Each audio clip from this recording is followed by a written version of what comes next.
Good afternoon. Welcome to this event of the Explorers. This month, Explorers has been very busy. This is our third event, but this is a very special event. We have been talking with Claudia Roesch, I hope I'm saying your last name correctly, for almost a year, and Jennifer Rogers, who both of them I will introduce in a second, have agreed to do this interview with us. So we're going to have a conversation with them. Then I will upload the video to our Vimeo channel and to social media, and then you can get in touch. If you want to get in touch with them for any questions, email me and I will give you their emails.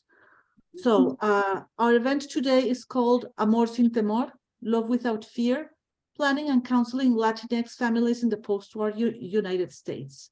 Claudia Roesch is a research fellow at the German Historical Institute, Washington, and associated postdoc at the University of Constance. Her research interests include the history of knowledge, gender and the family, history of sexuality, and migration history in a transatlantic perspective. She received her PhD in contemporary history from the University of Münster in 2014, and her publications include Macho Man and Modern Woman, Mexican Immigration, Social Experts, and Changing Family Values in the 20th Century United States. I'm super interested in that, by the way. Her recent publications include A Contested Pill, Transnational Controversies over Medical Abortion in Germany, France, and the United States, in the Journal of Contemporary History. And her current research project deals with Owenite, intentional settlements in the mid-19th century Atlantic world. I didn't read the publications in Germany, Claudia, because I don't speak German. But if people are interested, I can put that in the chat or let them know which are your publications in German. And we have with us also Jennifer L. Rogers. She's an assistant research professor of history at the California Institute of Technology, Caltech, where she also serves as an editor of the Einstein Papers Project. She holds a PhD in history from the University of Pennsylvania. Dr. Rogers is currently completing a manuscript based on her dissertation titled The Archives of Humanity, the International Tracing Service, the Holocaust and Postwar Order for Oxford University Press. Her second book project explores childbirth and obstetrics in Germany from 1945 to 2000. In 2023 and 2024, Dr. Rogers has several articles and pieces of public writing coming out that deal with the International Tracing Service, childbirth of obstetrics, and Einstein. Her personal research broadly deals with humanitarianism and human rights, archives, the aftermath of Nazism, as well as the histories of medicine and gender. So welcome. Thank you very much for accepting the Explorers invitation, and the floor is all yours. Yeah, thank you very much, Jimena, for inviting me. I'm really excited to be here. And yeah, I just wanted to thank you and then pass on to Jennifer, who I also thank for coming up with the questions and giving me the opportunity to talk about my project. So yeah, let's just move over. Well, Jimena, thank you for organizing this event. I'm really excited to be here.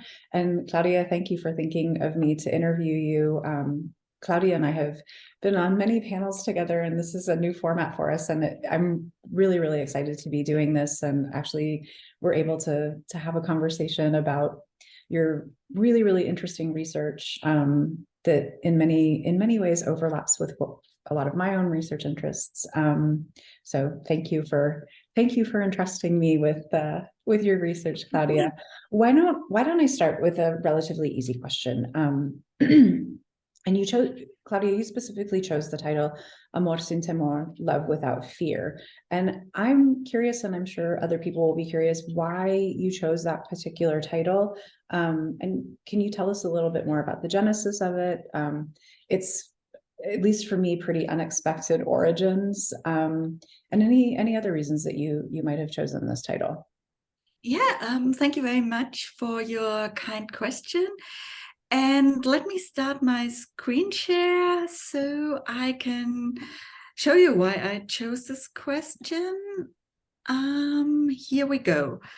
And the basic story is that I was doing archival research in the Planned Parenthood archive, and I found this comic that was commissioned by Planned Parenthood to Marvel Comics to create a brochure about family planning as a comic book in both English and Spanish. And so I found that very interesting, and I chose this title. I had chosen this title for a publication because I thought it was really interesting to see, on the one hand, how the brochure is targeting working class people, and also how it is targeting Latinx people. What are the differences?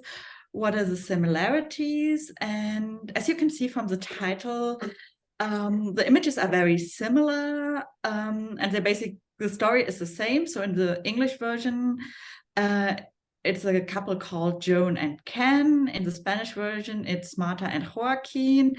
And the basic story is the couple gets into a fight because the woman doesn't want to have any more children and refuses to have sexual intercourse with her husband. So the next day, the husband is at work, has an accident at work, and then talks to the doctor, who then advises him to go to a Planned Parenthood clinic. So he convinces his wife, and then she goes to a Planned Parenthood clinic where she is advised by a female doctor about different contraceptives. And in the end, they reconcile, and they're a happy family of 5. And so, I used this title because I thought this comic book was so interesting, because of the narratives that it conveys about the concept of family planning in the 60s, that family planning can enable social mobility, but also that working class and Latinx families are conceived as being too large, also about gender roles, and the way that Planned Parenthood activists think about how they can reach those families. Okay, great, thank you. Before I start to ask kind of some more meatier substantive questions about the research, could you tell us a little bit about how you came to this topic and how you've seen it develop over time? Yeah, sure. So actually, I came across the topic of Latinx families and Latinx gender norms already as an undergrad when I gave a class presentation on Gloria Anzaldua's Borderlands La Frontera.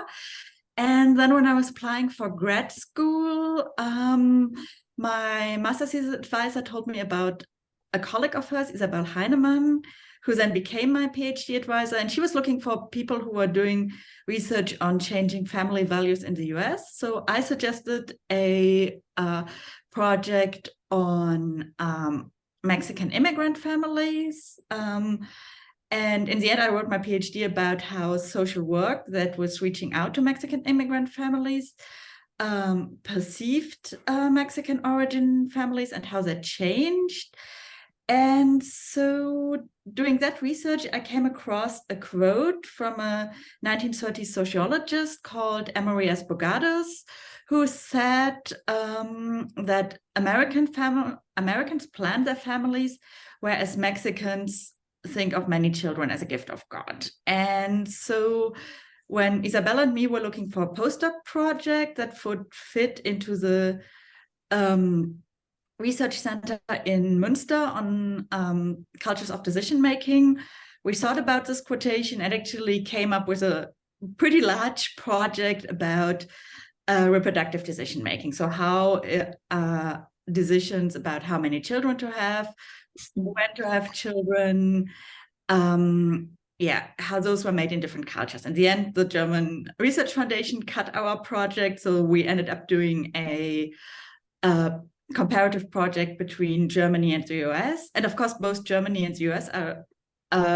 rather diverse societies. So I was always interested in keeping the sort of minority or immigrant perspective in the project. So that's why I continued to focus on Latinx families in the US and looked out for material on immigrant families in Germany. That's really interesting. It's unfortunate that the funding ran out for the larger project too, because I think it would have been really fascinating. One of the things that both you and I know is there is a really, really wide literature about reproductive rights in Germans or in scholarship about Germany, but kind of some of the more nuanced themes, reproductive knowledge networks, childbirth and obstetrics, which is what I work on. They're gaps in the scholarship on that. So it's hopefully you'll be able to develop that a little bit further in the future. I guess I'm also curious, just to kind of go back to the title again, can you tell us how this Amor sin temor fits into your research as a whole? And I think kind of on the surface, the cases of how reproductive knowledge is disseminated in Native American communities, which I find very fascinating, and Mexican American immigrant communities, as well as within minority groups in West Germany, they don't seem particularly comparable. And in West Germany, you were dealing largely with guest workers from places like Italy, Morocco, and Turkey. And I think one of the really interesting things that you've been able to show in your research is that there are a lot of striking parallels between the two contexts. And as I said, I think this fills a very important gap in the scholarship, particularly for West Germany. So can you elaborate a little bit more on the parallels between the two cases in the United States and in West Germany? And do you have any information on East Germany? I would be curious to hear that as well. And can you also tell us a little bit more about why this is so significant to our understanding of how women gained knowledge about their reproductive options and their reproductive rights? Mm-hmm. Yeah, so I'll start out with the first part of the question. So sort of the striking similarities are that both Puerto Rican and Mexican immigrants in the United States and the Southern and Eastern European immigrants in West Germany, they came through so-called guest worker programs. So Mexican immigrants, Puerto Rican immigrants came with a Bracero program in the 1940s. And the guest worker programs in Germany started in 1955. And the idea in both programs was that it's going to be male workers. The Bracero program actually didn't allow the contracting of women, and that those male workers, they were going to stay for a while, maybe 5 years, and then return home to their families. And of course, what happened in both programs is that men brought along their families, along their partners, met women in their host country. In the guest worker programs in West Germany, both men and women could be contracted. So a lot of couples formed while they were working in Germany, and then they decided to stay for good. And so the difference is that Planned Parenthood in the US already was very much concerned with the so-called hyperfertility, or what they called overpopulation concern regarding Mexican immigrants. So they started to target Mexican immigrants already in the 40s. In the West German case, family planning associations, they pretty much ignored migrant workers until 1976, when the abortion law was reformed, and all of a sudden migrant women started to show up in their pregnancy crisis counseling, because in Germany it's mandated that if you want to have an abortion, you need to have a proof that you underwent counseling first. And so that made Pro Familia, so that's the German Family Planning Association, their counselors aware that there's actually a need among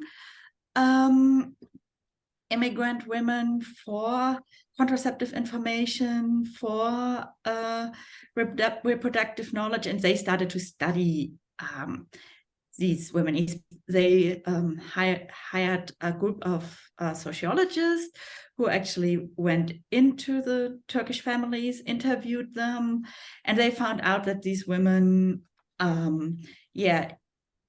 you have knowledge on reproductive practices, and they receive this knowledge through a mixture of formal, semi-formal, and informal networks in both their home country and their chosen countries. So by formal networks, I refer to professional counselors like doctors, social workers, lawyers. With semi-formal groups, I understand advocacy groups, so that can be groups like Planned Parenthood, but also feminist women's health clinics.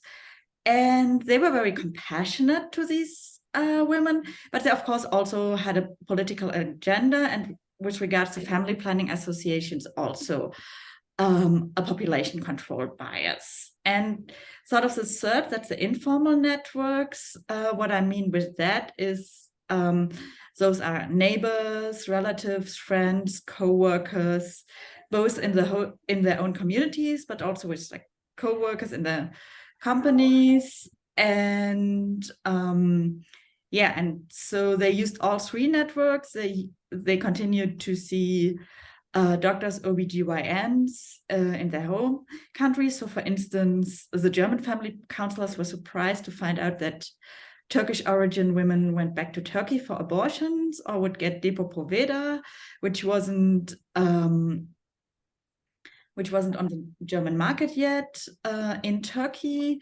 So yeah, these sort of, there's a mixture of formal and informal networks in a transnational setting.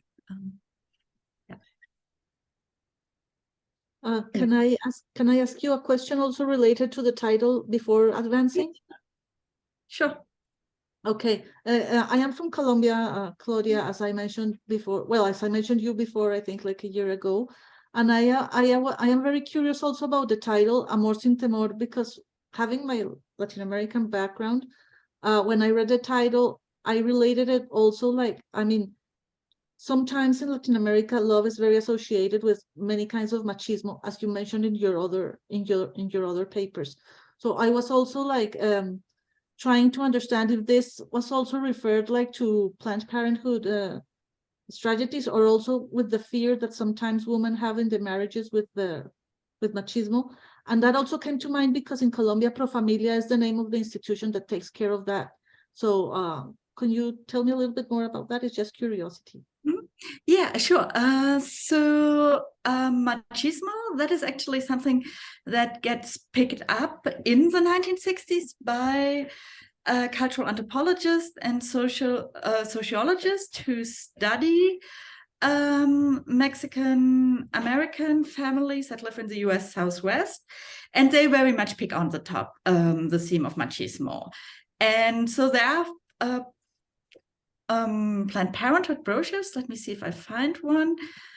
So for instance, this one, they very much, well, I didn't put the page on there, but they very much use the term machismo. Like they say, like, el jefe de la familia decide cuántos niños tienen. And so they very much sort of present these decision-making networks in the family in a way that's also the case in the comic, is that the husband needs to be convinced to use contraceptive, to practice family planning. So they very much engage with that. And with regards to the Colombian Pro Familia, I think it's a coincidence that both the German and the Colombian Family Planning Association are called Pro Familia. There's a scholar, Teresa Hule, who has written a book on the Colombian Family Planning Association. I think it's also somewhere behind me. And there's actually some connection between the two, because the president of the German Family Planning Association travels to Colombia in the 60s. He travels to Chile and then makes a tour around Latin America. And there he picks up some brochures and decides that have been designed by Planned Parenthood in the US for Spanish-speaking audiences in both the US and in Latin America. And then he decided, let's translate those pamphlets into German so that we can pass this on among working class women in Germany. So they are connected to IPPF, so the International Planned Parenthood Federation. And there is this exchange between the family planning associations. Thank you. That answer very nicely dovetails into my next question about transnational knowledge networks, which is something that both of us are very, very interested in. And in the case of my own research on childbirth and obstetrics in West and in East Germany, there's an incredible amount of knowledge exchange between the United States and West Germany. And that's something that you just brought up in your own answer. The kind of Latin America trip of the Pro Familia representative is also really, really interesting when you're thinking about the Cold War. There's definitely kind of Cold War competition in those geographic contexts to gain basically a reproductive rights foothold over their communist counterparts. So in West Germany in particular, birth activists model their efforts for change, and this is the same thing that you basically just said about these pamphlets, which included more informal knowledge networks. They do them on American initiatives. In the case of obstetrics, gynecology, and childbirth, they model it on the Feminist Women's Health Center here in LA. But I'm also thinking in terms of the very progressive women's birthing clinic in El Paso during the 1970s. So I wonder, can you maybe tell us a little bit more about not only what was going on in Latin America, but if you know of any other specific exchanges that go on in formal, semi-formal, and informal networks between doctors in these migrant communities in the United States and in West Germany? Yeah, so now that you brought up, sorry. I mean, it's a very big question, but now that you brought up the Cold War context, let me start with an anecdote. And so Pro Familia is the West German Family Planning Association, but until 1968, Karl-Heinz Mehlan, who's the leader of the family planning movement in East Germany, is actually a member. So Margaret Sanger, she actually advertises the connection to the German Pro Familia as a sort of a gateway into beyond the Iron Curtain, so into Eastern Europe. And regarding the networks between Latinx communities, there's actually the interesting case about a Puerto Rican family planner called Ofelia Mendoza, and she travels to New York to help Planned Parenthood reach Puerto Rican immigrant communities in New York. She creates a very sophisticated brochure, also in Spanish, and then she also visits West Germany in the early 60s to teach the West German family planners how to reach working class women, and there's always a connection from the German side towards the US, and that you have that on the level of the family planning associations, but then later also with the women's movement. So for instance, in Berlin, there's the Feminist Women's Health Center. They very much take, they learn from Carol Downer from Los Angeles. There's a lot of caseworkers in Pro Familia and in feminist health centers who have been exchange students in California and saw different health centers in the US.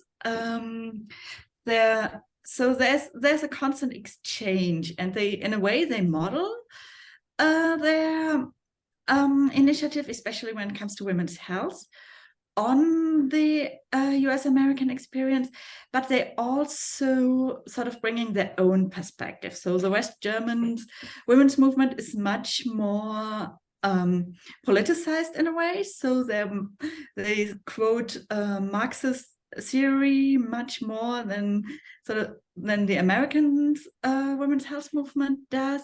But at the same time, they're rather unaware of the special situation of racialized minorities. So they only learn that from the US American feminists. So sort of the question revolving around sterilization and sterilization abuse, or why Depo-Provera or the IUD might be problematic.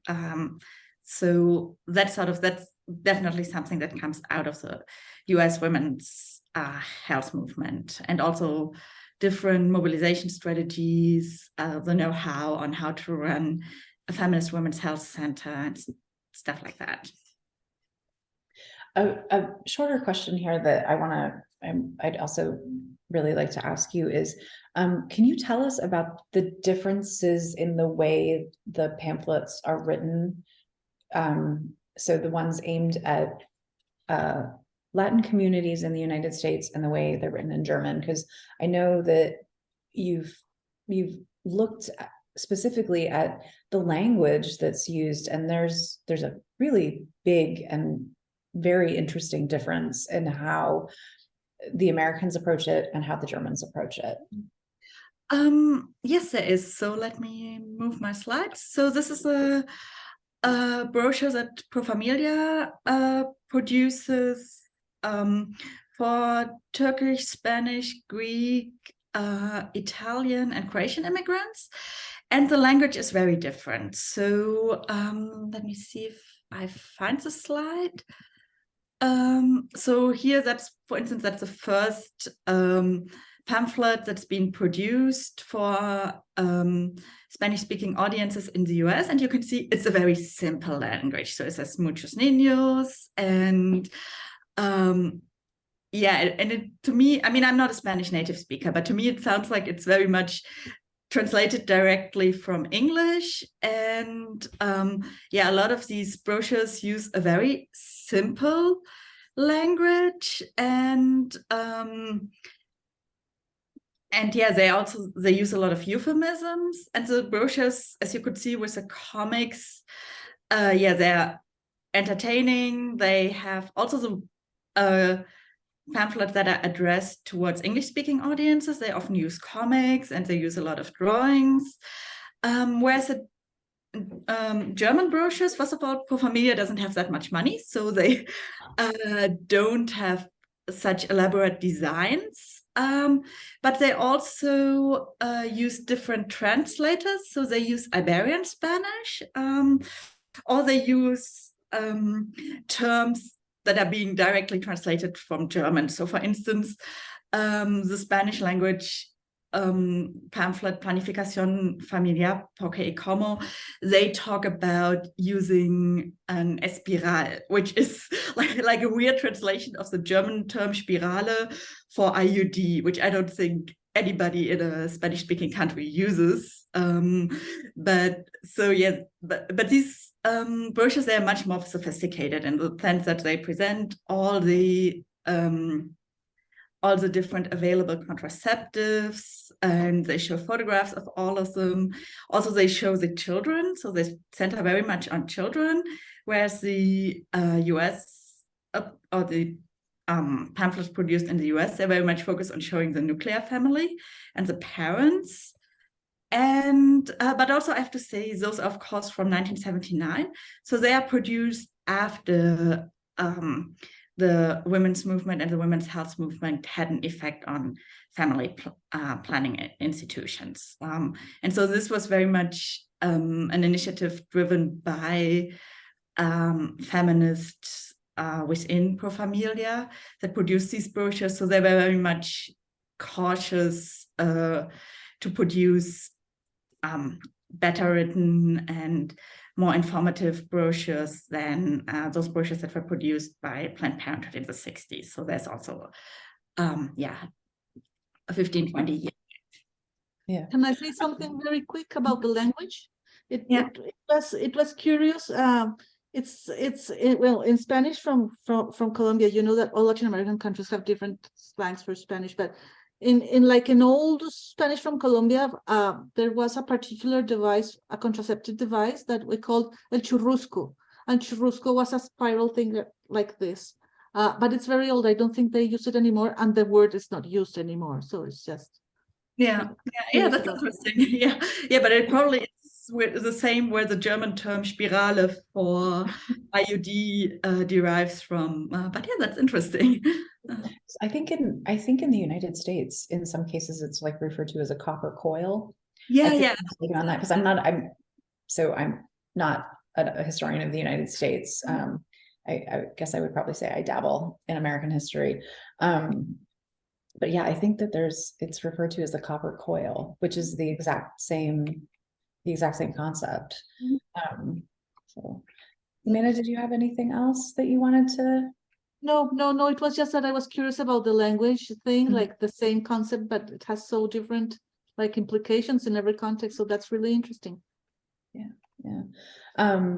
Claudia, you've mentioned a couple of times the women's movement and the women's health movement, and in both the US and West Germany, they're so crucial to kind of upending these very gendered medical technical hierarchies that underpinned reproductive rights and options for decades. Really, that all kind of galvanizes as medicine professionalizes at the end of the 19th century, and then really begins to kind of coalesce into in Germany at least, coalesce into a doctor-centric, a physician-centric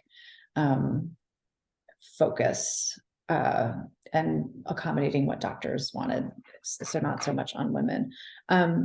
I guess I'm curious, how did the women's movement and the women's health movement change how groups like Planned Parenthood and Pro Familia, how did it change how they approached migrant communities? And kind of dovetailing off of that, one of the things that I find really interesting in your work is that there's this emphasis on becoming a clean middle-class family with fewer children.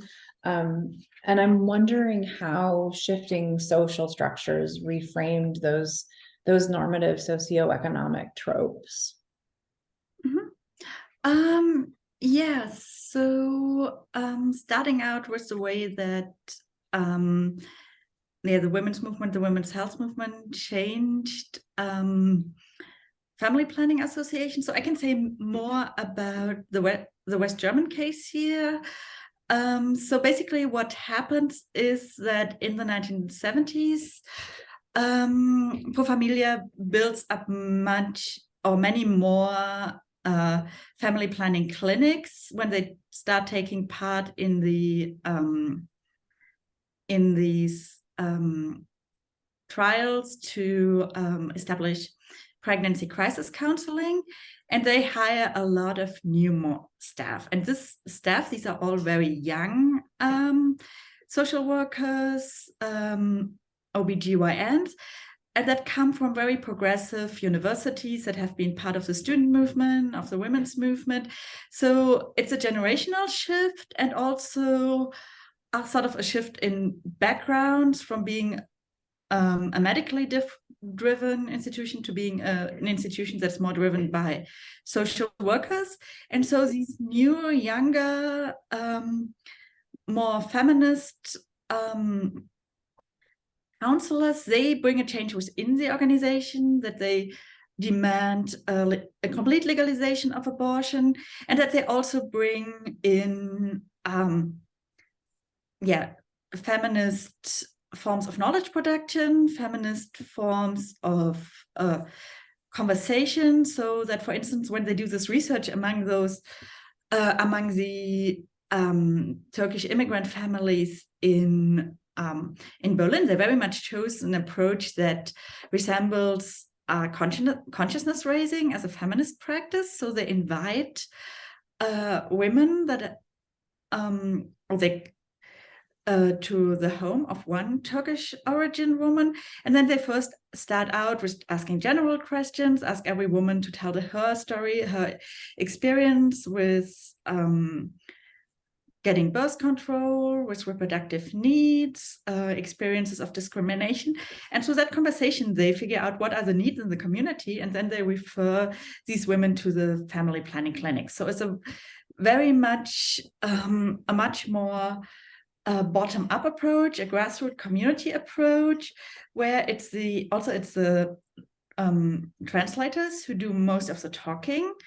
And so sort of it's a much more community-inspired approach that they take compared to sort of the approaches that family planners were taking in the 60s. And yeah, I think Planned Parenthood was a bit slower to change, but they also adapted, also within the context of sort of the abortions rights movement and positioning themselves as clearly pro-choice, working together with different women's organizations in that. And that also, what I think is very important for the US case is that you have the feminisms of women of color, so Chicana feminism, Black feminism, Asian American, Native American feminism, and these women's movements, they all bring about or make the public aware of sterilization abuse and abuse of long-acting reversive contraceptives, so-called LARCs. And that really shifts the debate in the US in the early 80s. It's Planned Parenthood then is a bit more towards the conservative side, but groups like the Boston Women's Health Book Collective, they very much take those women of color, minority women serious, and include their grievances into their own books and their own publications. So yeah, now you have to remind me of the second part of your question. Oh, just basically how these shifting social structures reframed a lot of the normative socioeconomic tropes. Because one of the things that I, in reading your work that comes up a lot is this notion of a clean, which in and of itself is absolutely fascinating, a clean middle-class family, clean middle-class nuclear family. Kind of how are those, the shifting familial norms influencing that as well? Yes, I like how you say the clean middle class family, because that is very much tied to sort of an idea of respectability. So in the 1950s, you have Planned Parenthood brochures saying like advertising that even families who are affected with an STI should come into Planned Parenthood counseling and get treatment, and sort of that they have a chance to become this clean middle-class family if they get treatment. And yeah, that's very prevalent in the 50s and 60s. And especially in the US case, where you have sort of this very prevalent idea of the white middle-class nuclear family, and sort of and that's a narrative that's especially aimed at Latinx families. It's not aimed at African-American families, but sort of this aspirational story of, I have this film brochure here. So sort of the idea that if you plan your families, you can, if you only have 3 kids, you can send your kids to college, and then your kids can rise into the middle classes. That's a very strong narrative here. And that, of course, that also changes, especially through the activism of women of color, of feminists of color, the rise, especially Black feminists, who sort of shift the debate from reproductive choice to reproductive justice, pointing out that it's not just a question of choice or of rights, but also of the socioeconomic circumstances that influence a woman's decision whether to have children, how many children to have, and also pointing out the role of racism, the role of class, and also the idea that it's, of course, also part of being pro-choice, sort of to have the choice to have 5 or 10 children And so, yeah, so that's a shift that's starting to happen in the 80s and goes into the 1990s. But yeah, but that's definitely a shift that comes in through the voices of women of color. Mm-hmm. Okay, that's really, really interesting. One of the aspects of reproduction and childbirth that I have found very, very fascinating, and that you've touched on here as well, is this return to more informal forms of knowledge sharing, if you will. So in thinking of the case of childbirth, up until about 1950, women learned about childbirth from other women. And then the importance of those networks changed and was largely suppressed as both professionalized and programmed gynecology and obstetrics kind of took over everything, and women were increasingly giving birth in hospitals.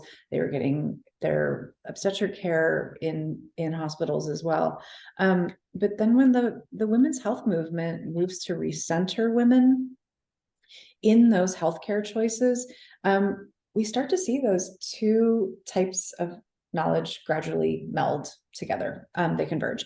So can you tell us a little bit more about the tension between those two types of networks and how they ultimately converged to ensure that women and men were educated about all of their reproductive rights and choices? Mm-hmm. Yeah, yeah, first of all, I think the timeline that you give also very much fits to the distribution of knowledge on family planning methods. So up until the 50s, it's very much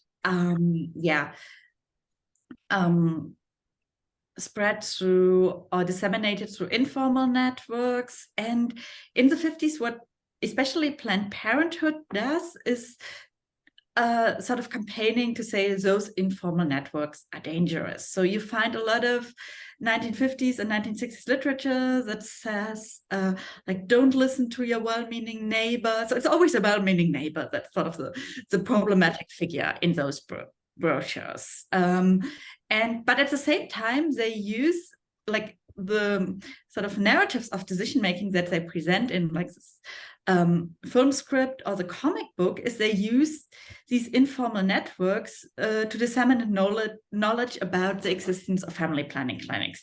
So for instance, here in the film La Satira de Compromiso, it's actually the neighbor who informs the female protagonist about the existence of a Planned Parenthood clinic. But sort of the idea is that the information that is being transmitted or distributed in those networks is dangerous, and that information that is given in family planning clinics or by doctors is by experts is better. It's rational, it's scientific.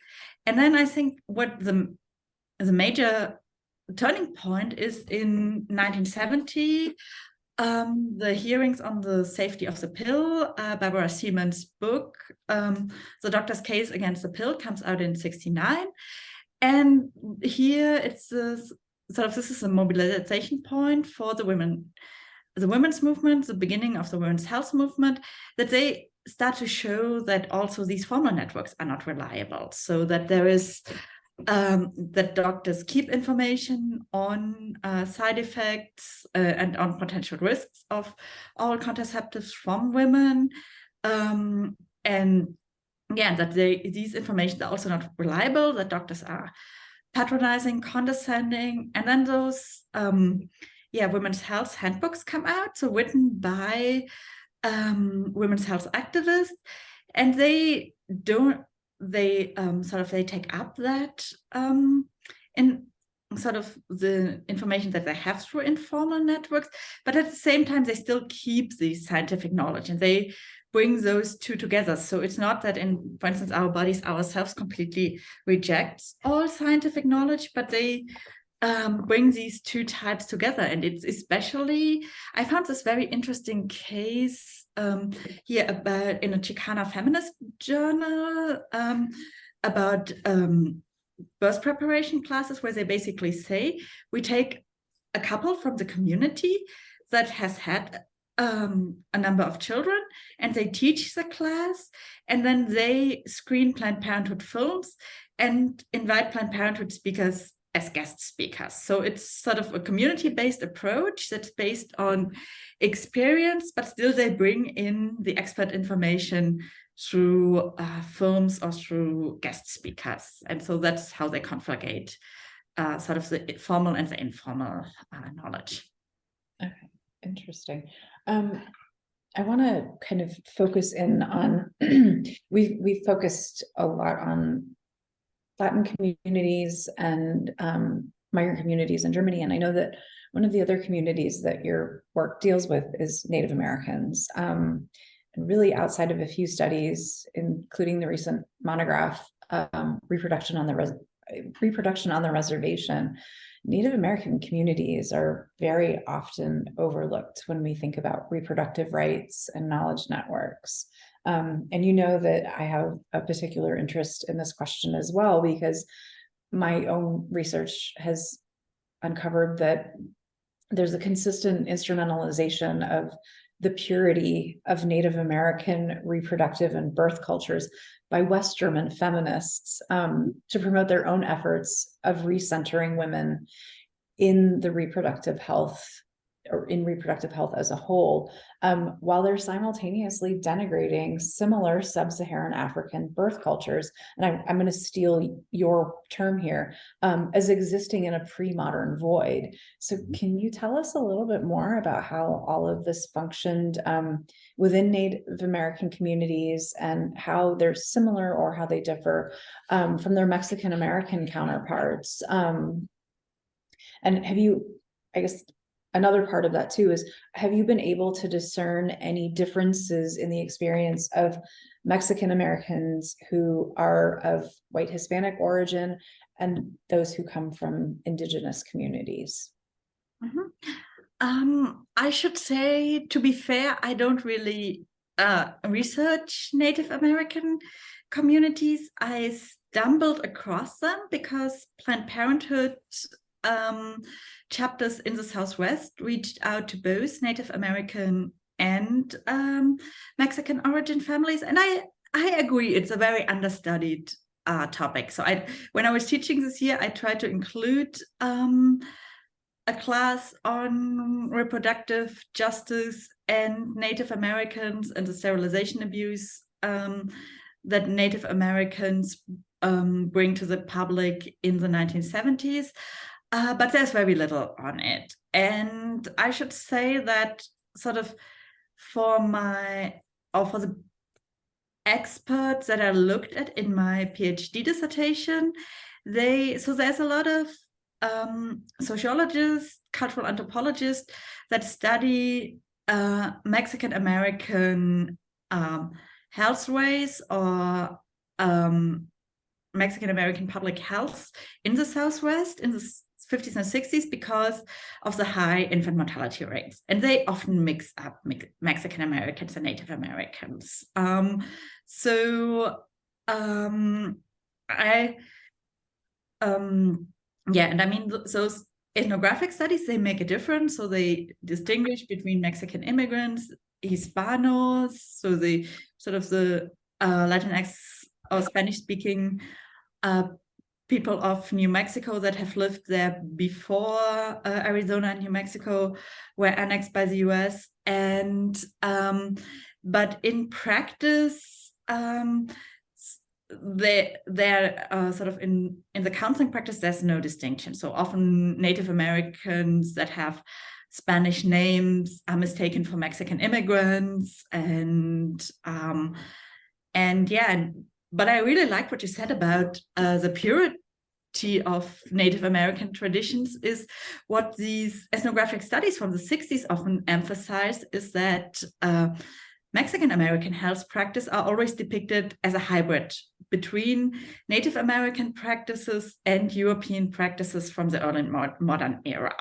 But it's depicted as like, this is pre-modern, but it's pre-modern and hybrid. And so it's not a sort of pure form but a mixture. And I mean, I definitely have to think more about this. And I can't really say that in the brochures or in the text that I saw very much reflection on sort of the difference between white Latinx and indigenous Latinx communities, but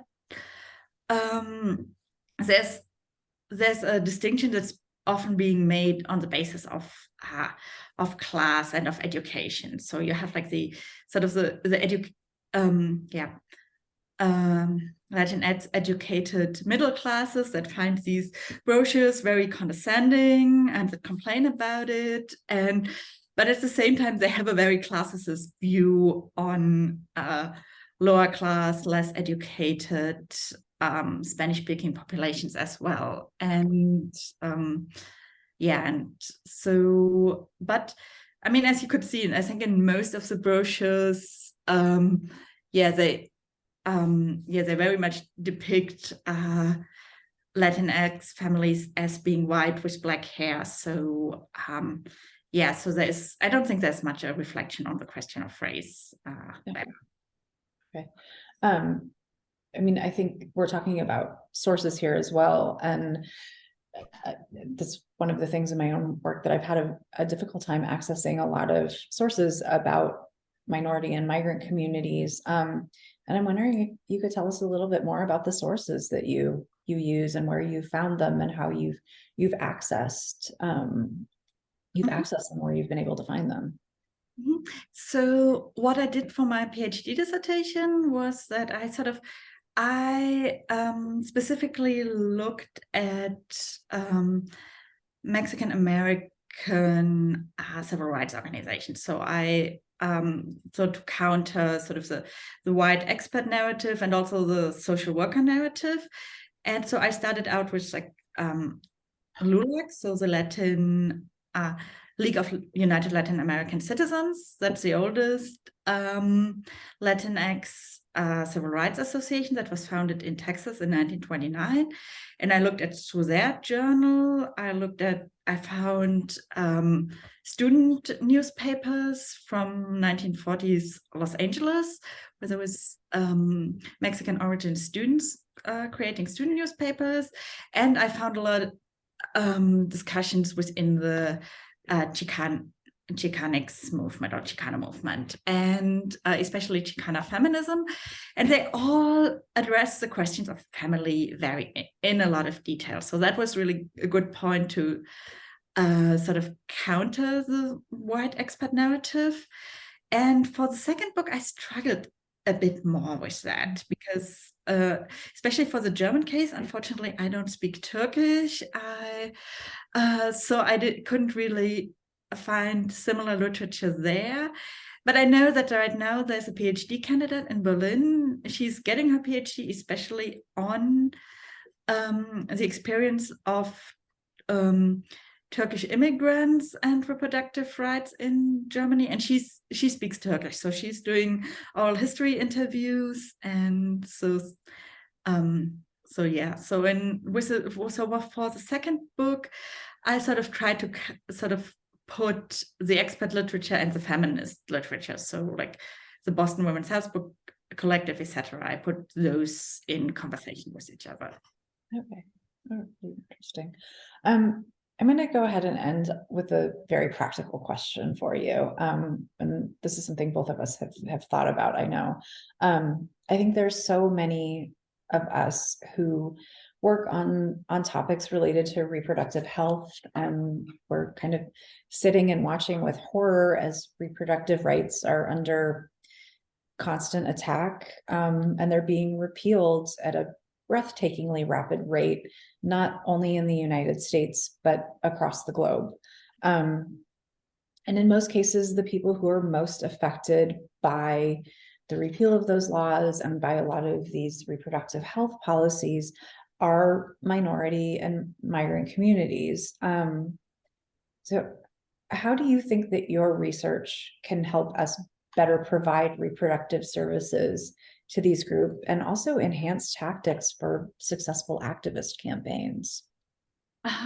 Yeah, I mean, I guess when I started out with my PhD, I was very optimistic. I was like, okay, so I'm going to write my book about how social work should be done, that it should be community-centered, that it should be led by the people from the community. And as I said, inviting majority organizations such as Planned Parenthood only for expert talks.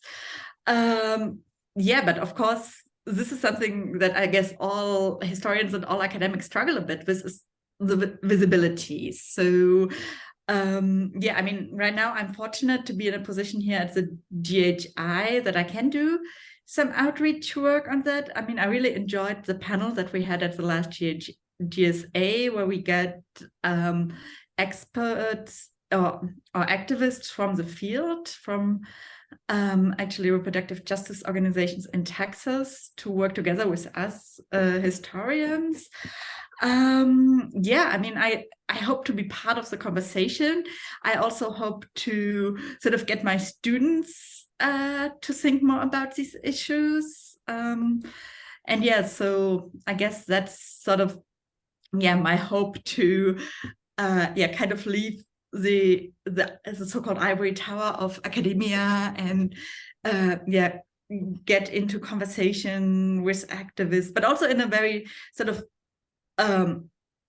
taking a position of taking a step back and letting the activists or the sort of the experts in the field talk, because I think sort of I mean, I'm not a yeah, I'm not a professional in the field of social work, but it's sort of yeah, very interesting to hear activists talk, present their experience, and then sort of be the one who sort of yeah, distributes this expertise more. And yeah, so yeah, so I mean, yeah, I guess I don't know, doing outreach work, and also trying to connect, trying to network with people who are doing the actual activist work. I guess sort of that's yeah, that's my way to sort of provide information, provide conceptualization, and also maybe a bigger context, historical context for the debates that are happening right now. I hope that was kind of a satisfying answer.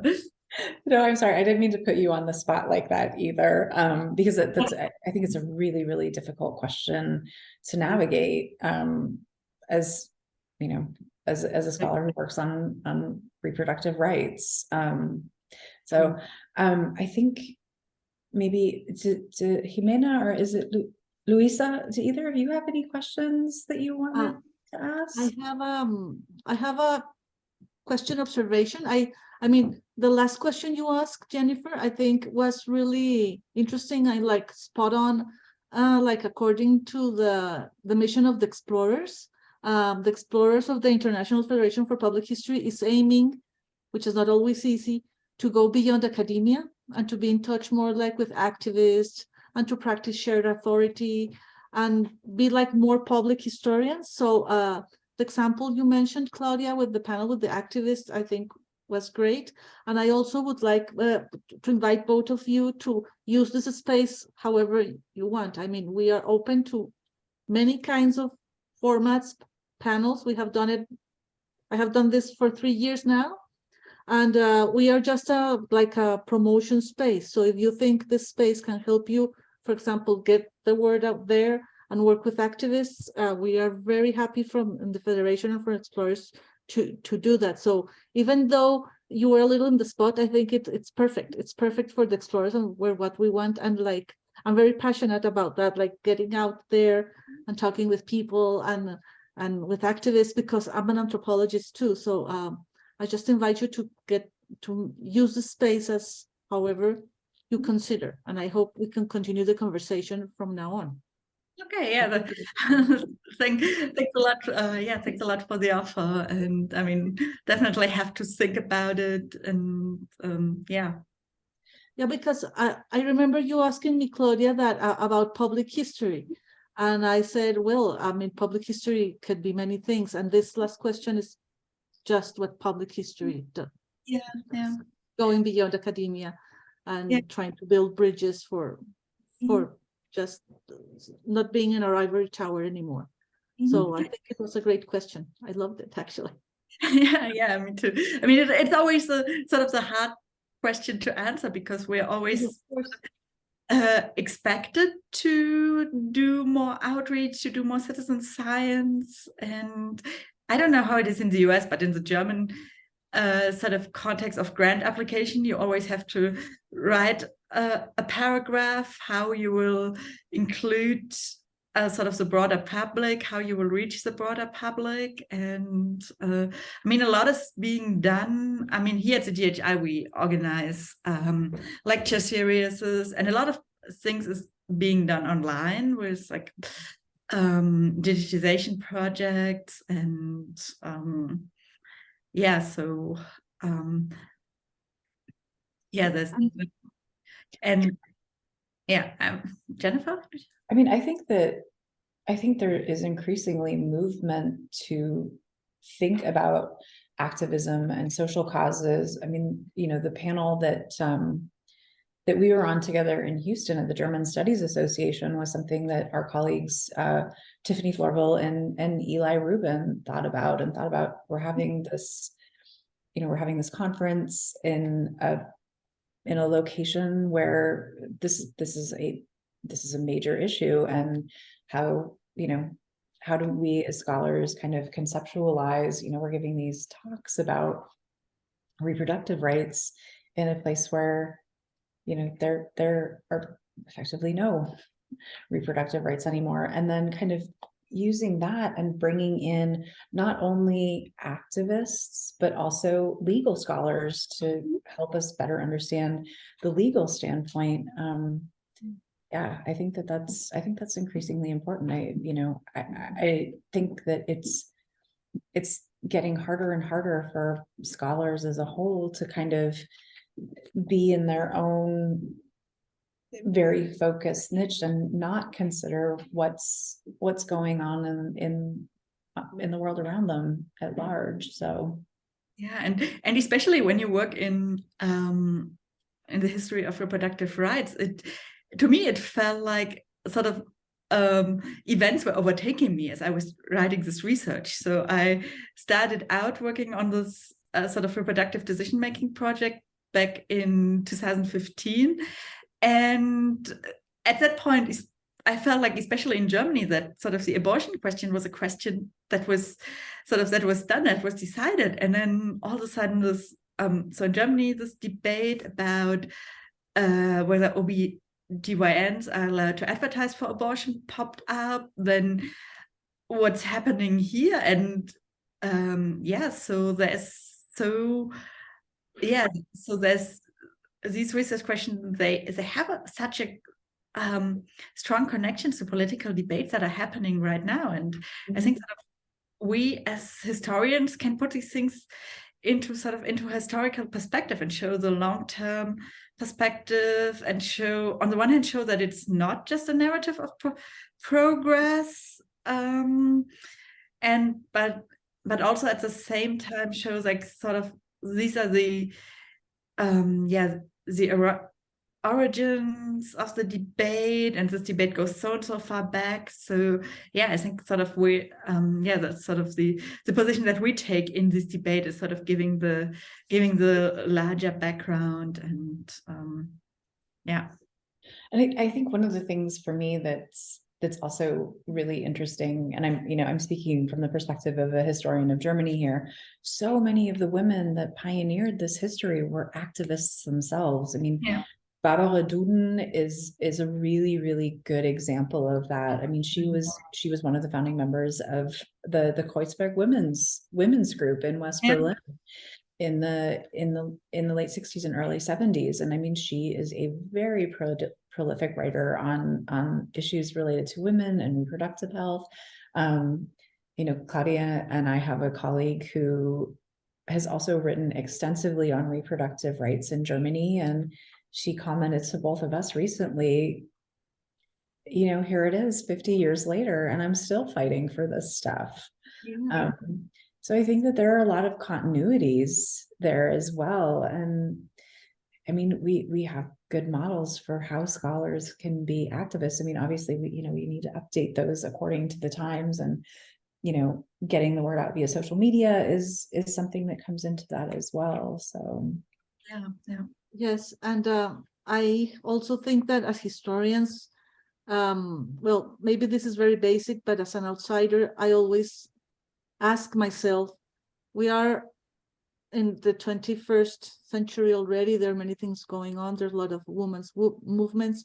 Why there's still so much resistance and so much to say about women's bodies from other people? That's still something, it's a why that I haven't been able to answer. And sometimes when I answer, I get very passionate about it. So I think it's good to step back also and kind of observe and understand more things. So perhaps we can have an explanation for those kinds of resistances that we think are not happening anymore, but they do. They're very much alive. Yeah, and it's not, I mean, that's what my PhD advisor Isabel and me often talked about, sort of that, that it sort of, it's not just a linear progressive narrative of liberalization, but that there's always contestation and always negotiations, steps going forward, going back. And we once talked about like this describing social change is kind of like a pendulum, sort of that swings back again. And and I think right now we see that a lot. And I mean, I have had this discussion with my students. So I was teaching a class on American gender history at the University of Constance in Germany. And so my students, they are very much, I mean, it's a program for gender studies. So they're very much on the progressive side. And for them, it's really hard to understand sort of these, all these sort of what you said, that sort of these backlashes, and that sort of the idea that women's bodies are still contested, and that's very hard for them to understand. I mean, they see what's going on right now. They see what's going on with, for instance, trans rights or LGBTQ rights, and and so sort of putting these things into perspective and discussing these things in a sort of more longue durée also helps to put sort of the debates that we are having right now and that are going on social media right now into a larger perspective. I think one of the things that, I mean, it's not that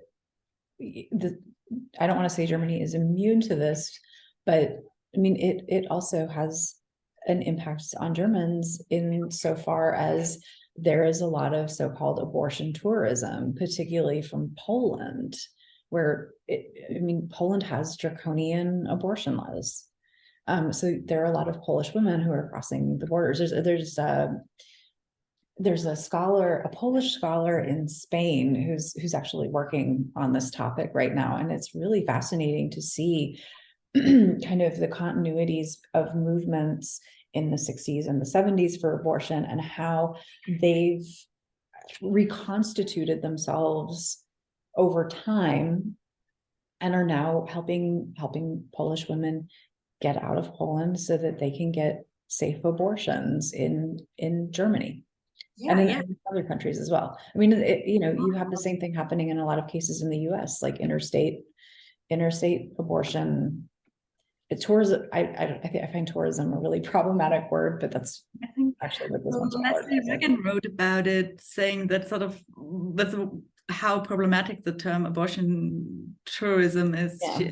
She suggests using the term reproductive refugees, which I also so I always use the term abortion travels, and what I find, I mean, about the Polish case, sort of in a way, the irony is that Poland, of course, during socialism was a destination for women seeking to have an abortion from Poland, from Sweden, and sort of this is a prime example of like taking, going backwards, having a huge backlash, and of course at the same time, in Germany, the situation is also not in quotation marks, it's not perfect. So there's lots of regions in Germany where you don't have access, especially where you don't have many abortion providers. So and you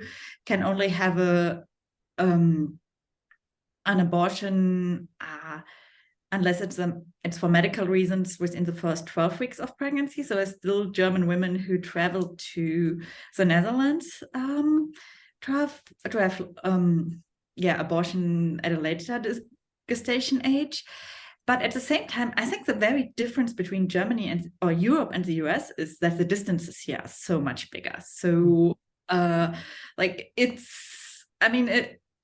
it's difficult to travel from Poland to Germany or to the Netherlands, but the distances, like going from somewhere in central Texas to I think it was Illinois. It was like the first state that doesn't have any abortion restrictions if you go north from Texas. That's a much bigger distance and much more costly, and so there's this and I mean this sort of restriction not only of legal rights but also of abortion access. That's a very problematic thing that I think is happening. Yes. I'm not sure if I want to say globally, but in very many cases in the world, very many places in the world. Yes, I was thinking about the situation in the border with Texas right now. I lived for 7 years in Texas, but now the situation is worse because I have been out of Texas for 3 years. But all the cases of pregnant women by rape in the border that are denied abortions is also a huge issue that nobody addresses, and it could be very dramatic.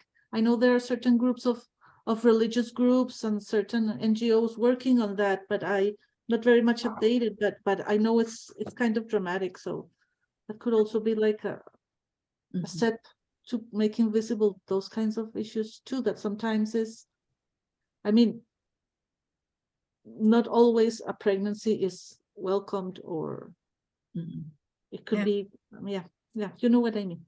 Yeah, of course. I mean, yes, exactly. Yeah. So if you want to wrap it up somehow with a last comment or a last thought.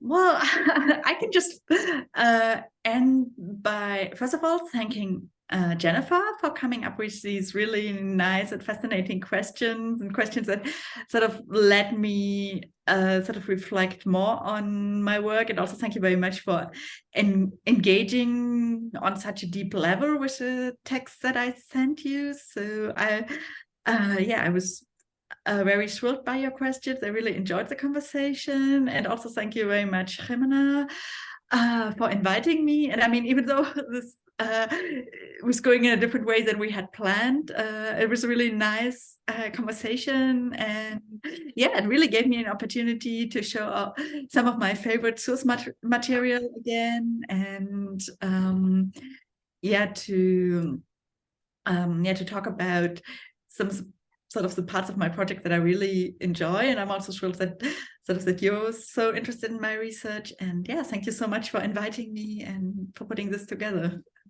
Thank you, Claudia. Jennifer? I don't really have all that much to add, other than to say thank you to both of you for allowing me to participate in this. It was a lot of fun. I learned a lot of new stuff in here, and I feel like I also got a lot to chew on in terms of my own research, but also kind of these broader social issues that we're currently dealing with. I mean, I feel like we could probably continue having this conversation for hours on end, going forward. So again, I really just thank you so much for having me. It was an absolute pleasure. Well, I want to thank you both, Claudia and Jennifer, for accepting our invitation of the Explorers. Yes, it didn't go as we planned, but I think it went very, very well. It was very engaging.